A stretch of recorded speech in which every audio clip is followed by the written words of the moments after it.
जैसा कि हम सभी जानते हैं कि हम लोग व्याकरण के अंतर्गत समास के विषय में पढ़ रहे हैं।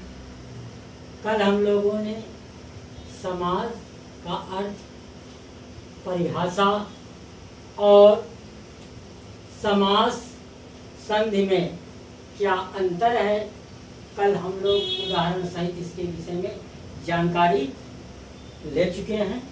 आज हम देखेंगे बच्चों समास के भेद, समास के कितने भेद हैं।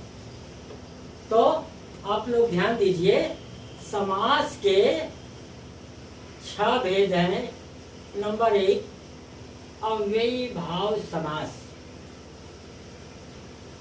दूसरा तत्पुरुष समास, तीसरा कर्मधारय समास, चौथा द्विगु समास, पांचवा द्वंद्व समास और छठा है बहुव्रीहि समास।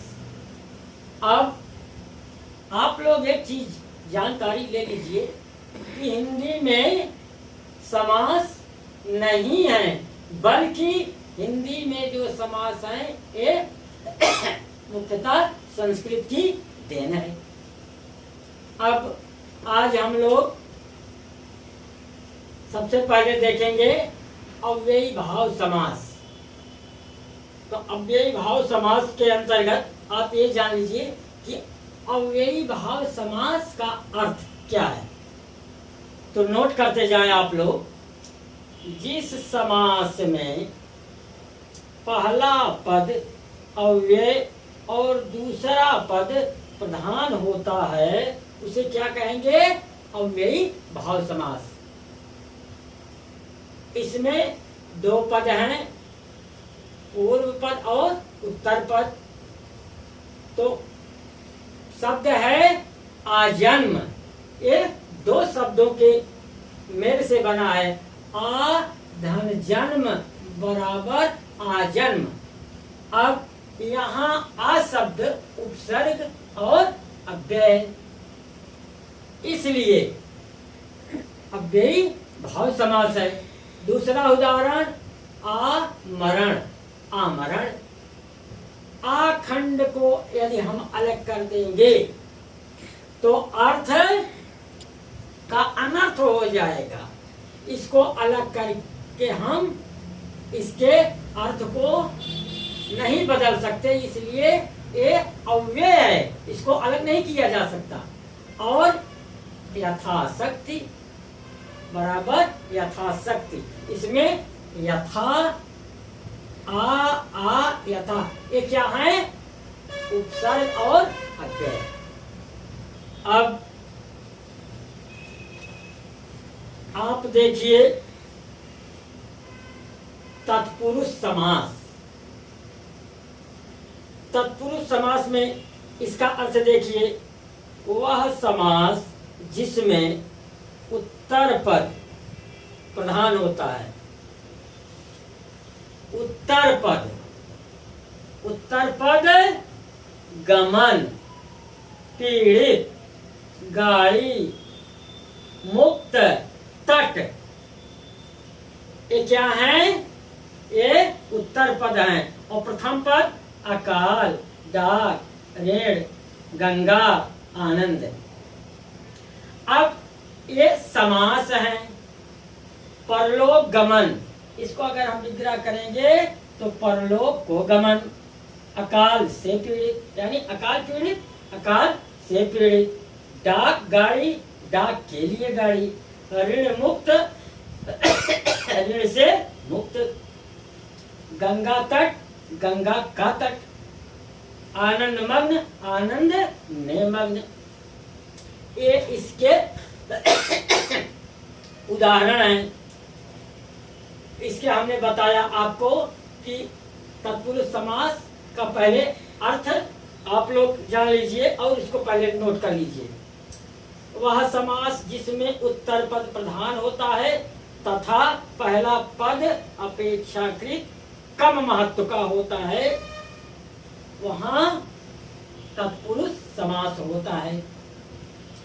तत्पुरुष समास के 6 भेद हैं। नंबर 1 तत्पुरुष समास, कर्म तत्पुरुष। नंबर 2 करण तत्पुरुष। नंबर 3 संप्रदान तत्पुरुष। नंबर 4 अपादान तत्पुरुष। 5वां संबंध तत्पुरुष और 6ठा अधिकरण तत्पुरुष। हमने आप सबको एक उदाहरण भी तत्पुरुष समास के जितने भेद हैं उनके उदाहरण भी एक एक करके समझा दिए हैं। अब इसका आप लोग ये जान लीजिए कि इनके अर्थ क्या होते हैं। तो सबसे पहले हम देखेंगे कर्म तत्पुरुष।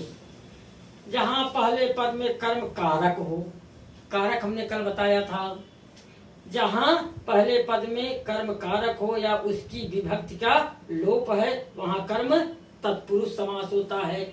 जैसे परलोक गमन। अब यहां को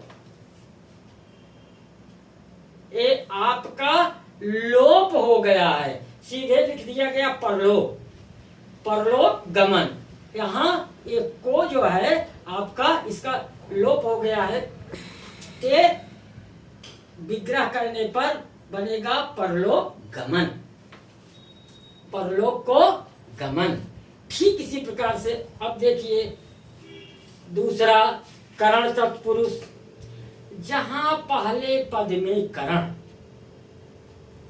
जहां पहले पद में करण कारक की विभक्ति का लोप हो वहां करण तत्पुरुष होता है। जैसे अकाल पीड़ित, इसकी विभक्ति क्या है करण तत्पुरुष की से, इसका लोप हो गया इसमें अकाल पीड़ित। अब इसका जब विग्रह करेंगे तो हो जाएगा अकाल से पीड़ित। ठीक इसी प्रकार से अब हम देखते हैं तीसरा संप्रदान तत्पुरुष। पहले इसको समझ लो। जहां समास के पहले पद में संप्रदान कारक की विभक्ति अर्थात के लिए शब्दों का लोप होता है वहां संप्रदान तत्पुरुष होता है। क्या मिला हमको के लिए? डाक गाड़ी शब्द है, डाक गाड़ी।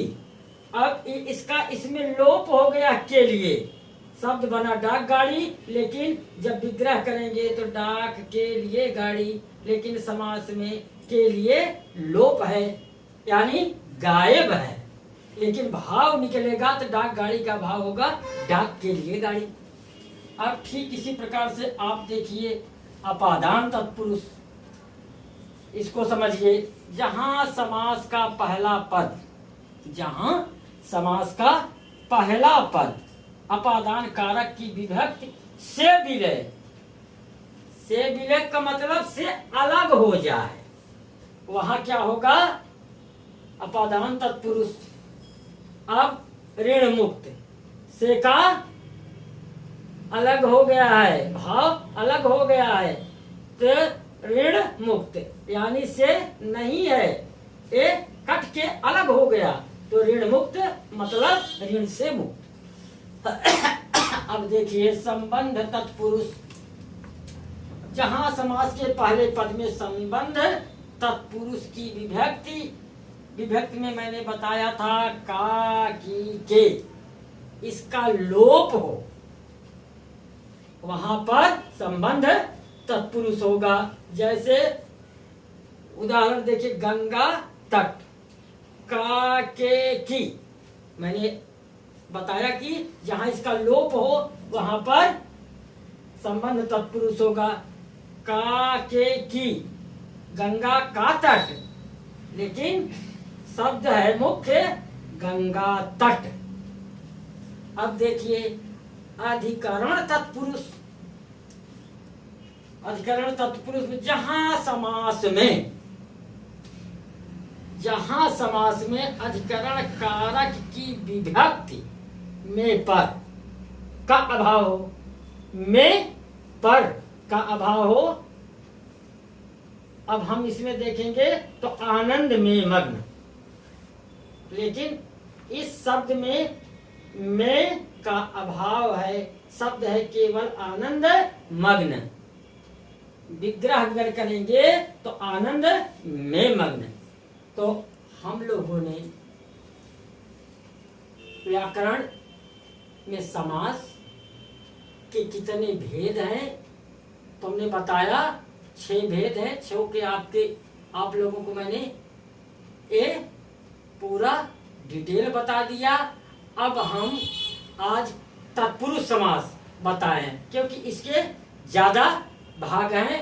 अब हम दूसरे दिन बताएंगे आपको कर्मधारय, द्विगु, द्वंद्व और बहुव्रीहि समास। धन्यवाद।